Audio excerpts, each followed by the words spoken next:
Hoka, what was once one of the most innovative running shoe companies in the world that really started this high stack movement that majority of shoes are moving to these days, is kind of being stagnated in today's market. Like, a lot of running shoe companies are, in my opinion, out innovating them and bringing some more stuff to the table than our friends at Hoka. But that doesn't mean that they don't make great shoes. And me, being the running shoe connoisseur that I am, have quite a few Hoka running shoes, and I figured why not share them with you and rank them from my least favorite to my most favorite and crown which one I want to wear all the time. Here is my Hoka running shoe collection.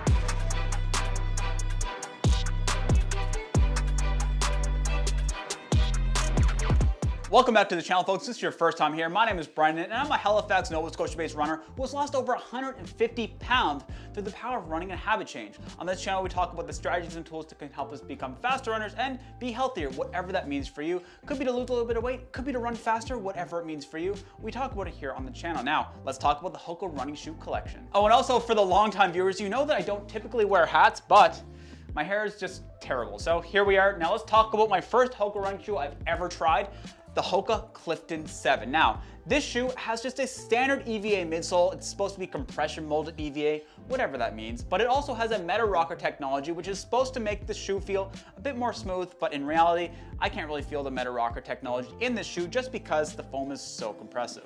But we'll talk about that here in a second. The stack height in this shoe is 29 in the heel, 24 in the forefoot for a 5mm drop, and the weight of the shoes is going to be floating around here in men's and women's sizes. And folks, it's been a little while since I've run in the Clifton 7 just because there are so many different options on the market today, but doesn't mean that it's not a good shoe. I still wear it to go out for walks, and sometimes I wear it to work if I'm feeling extra spicy that day, just want to feel like I'm wearing high heels. I put this thing on and go out to work. But the reality is, this shoe just isn't very inspiring. There are a lot better daily trainers on the market that are a lot more fun to run in. Like I had mentioned, the EVA foam in this thing is very compressive and it doesn't give you anything back. You put in a bunch and it's just selfish. It's a selfish shoe because it absorbs everything and doesn't help you along on your run.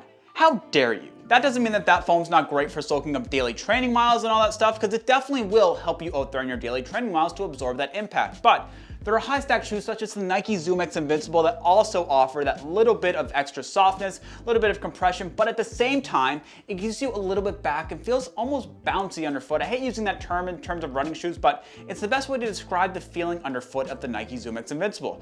You don't get anything like that in the Clifton 7. It feels kind of just like a slab of foam that you can press into, and just, that's about it. You compress into it. And like I said, that Meta Rocker technology, I can't feel it at all. But one great thing is the upper on this thing. I found the lockdown to be really good, especially in the heel. That flare that they have there is I really like it. But keep in mind that if you do have a bit more of a wide foot, that this shoe is kind of narrow, so you might want to go to the extra wide sizes if they have those available still. I think Hoka does that. I think that's true. And this is a daily trainer through and through. Now, people have run marathons this thing.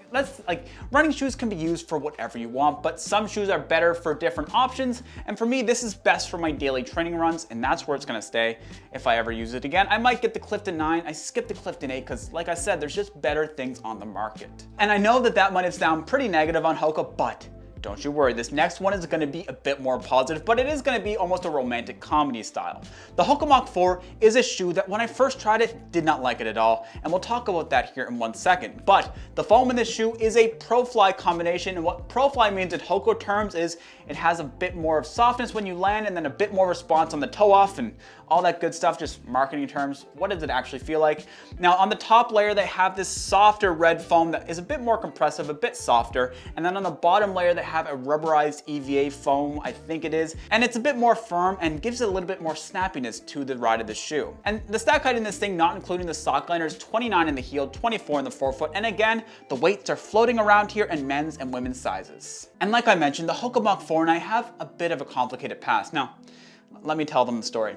The Hoka Mach 4 and I, we once went on a nice date. The first date we ever went on, it was quite nice, but I had this preconceived notion that this shoe was meant to be for faster and tempo day stuff because that's what I was hearing online. People were saying this is a great shoe for running fast in, but I just didn't get that same sensation. So I was very let down and I didn't think that he and I were going to be right for each other. So I put him back on this shelf right over here. This shelf actually was his home, this shelf right here. And he sat there for quite a while. And people say the Hoka Mach 4 could have been heard late at night yelling, "Brendon, I'm not a fast day shoe. I'm meant to be a daily trainer."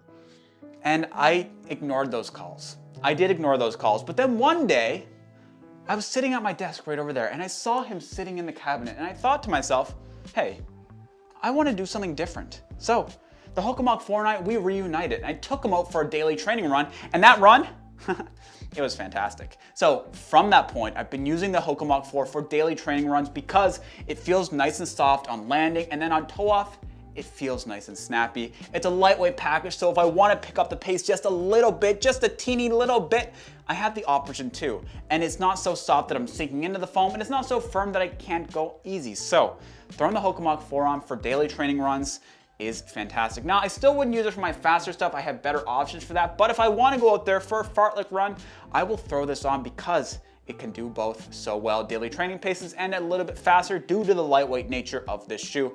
And also the upper on this thing, the lockdown is fantastic. Again, if you have a bit more of a wide foot, keep that in mind because it is a little bit narrow, not super crazy narrow, but just a little bit narrow.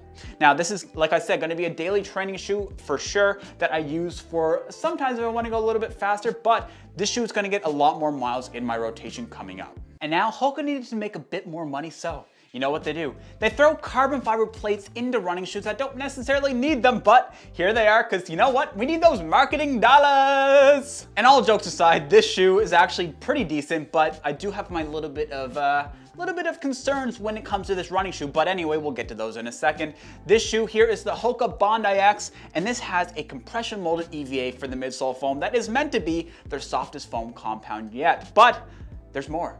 There is also a carbon fiber plate in this running shoe running full length to give that shape of the midsole to make sure that you're feeling smooth when you're out there on your runs. They say it's snappy and springy, but that's not what carbon fiber plates do for me in this shoe anyway. Like, it's meant to be there for a little bit of shape in these types of shoes, in my opinion. This is all my opinion. This is all my opinion. And in the Bondi X, you're getting 33 millimeters in the heel, 28 in the forefoot for a 5 millimeter drop, even though this thing just seems like a massive behemoth stack of foam. It's actually not the highest stack by far of running shoes that I own. And also the weight is going to be floating around in here. Magic, post-production magic. The weight's floating around for you folks to see in men's and women's sizes. Now the Bondi X is Hoka's newest addition to their road running shoe arsenal. And also, just so you know, it's their most expensive running shoe in their road running shoe arsenal. So that's something to keep in mind as well. And like I said, they say that this midsole foam is the softest one that they've ever had. But it doesn't feel extremely soft underfoot. Now, it's not firm. It's not an extremely firm sensation, but it's not the softest tool in my shed either. What it feels like is kind of a little bit of softness in the forefoot on toe off. And not much in the forefoot here. And I think that's because the carbon fiber plate sits really close to your heel here. So you're getting a lot of that softness dampened due to the carbon fiber plate, but it sits a little bit further down once it comes to the toe off area. So you get a bit more of that soft plushness from the foam. Now I hope that Hoka does implement this foam in other running shoes because I think that there could be a lot of soft promise if you didn't have a carbon fiber plate in here, but just so you know, it's not an extremely soft sensation underfoot. But that doesn't mean that it's not a nice sensation underfoot. Because of the carbon fiber plate and the combination of the foam, it's exceptionally smooth. It kind of feels like once I get up to those half marathon and marathon paces that I can just set it on cruise control, forget about it, and it allows me to just tick over the miles nice and smooth, and it feels easy to do so. Now, because of the bulkiness and weight of the shoe, I don't really like going fast in this thing. It can definitely do it. Any shoe can do anything like I said, but it's not the best tool for those types of jobs. Now, my concerns with this shoe actually come all to do with the upper of this thing. Now, I mentioned in my first initial review video of this thing that the upper lockdown just not good, and the tongue is very short, and that's still my feelings of this thing. The tongue is exceptionally short, so the laces sit on top of my foot because I do a runner's knot, and that makes it super uncomfortable if I'm going out there for a run and I don't get the lockdown just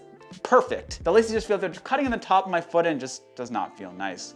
And another concern in this thing is the price of this shoe. Now, I think that this is going to be a good daily trainer, or if you want to go for a marathon race, maybe it will be used for that as well, but at 240 Canadian dollars or 200 US dollars, it's the most expensive Hoka running shoe, and for what the intent of this shoe is, it's overpriced. It's really overpriced. It's a good shoe, but overpriced. But I will continue using it for my daily training runs, and if I ever decide to do a marathon in the near future, maybe I could use it, but I don't know, guys. It's just the upper's a little bit iffy, so I'll try to figure that out, but it's an okay shoe, but the cost is just meh.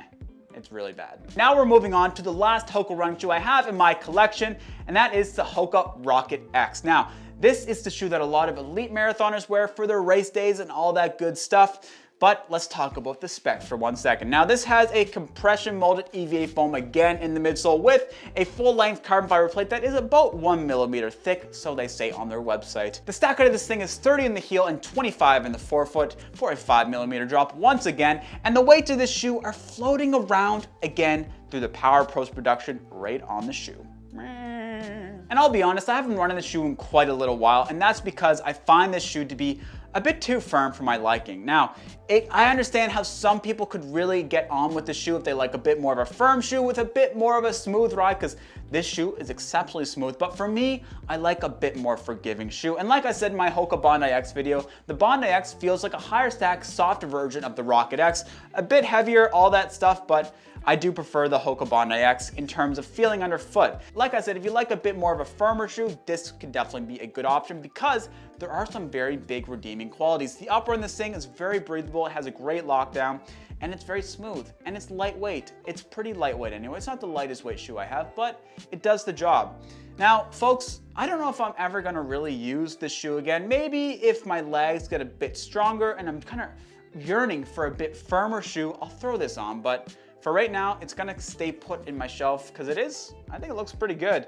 And I don't wanna give it away or throw it away or sell it because, I mean, I could use it. And I'm a running shoe collector, guys. Now time to do the ranking. Now here's how it's gonna go down. We're gonna go from my least favorite to my most favorite and then crown the winner of this Hoka running shoe collection off. The Hoka Rocket X is coming in dead last at fourth. Too firm for my liking and just, yeah, too firm. Coming in just behind the Hoka Rocket X is the Hoka Clifton 7. This thing, it can get the daily training miles in, but the foam itself just feels uninspiring and boring to run in, so it's coming in third place. And second place, just inching into second place by a little bit. It could have been first. It would have been first if I did this video a little bit ago, but the Hoka Bondi X is coming in second place. If it wasn't for the upper, it would have been crowned number one. It would have taken that gold medal, but the upper on this thing just needs to be improved. That's just all I can say about the Hoka Bondi X. It needs to be improved in the upper. And that means you folks know who the winner is of the Hoka running shoe collection off the Hoka Mach 4. Now, this is a comeback story because I really did not like the Hoka Mach 4 in terms of what I thought the intent was when I first got it. But now that I'm using it as a daily trainer and a lightweight daily trainer at that, this thing is taking the #1 crown. The lightweightness, the responsiveness of the midsole, the softness that you get if you're going on your daily training paces, and the lockdown of the upper makes this shoe fantastic and takes the Hoka running shoe crown. You win. So folks, let me know, have you ever tried a Hoka running shoe? Do you have a Hoka running shoe collection yourself? Let me know in the comment section down below. And if you enjoyed the video, hit the like button, really helps out the channel a ton. And if you haven't already, hit the subscribe button because I want to see you back here all the time, okay? Promise me you'll do that. All right, I'll talk to you guys later. Have a fantastic day.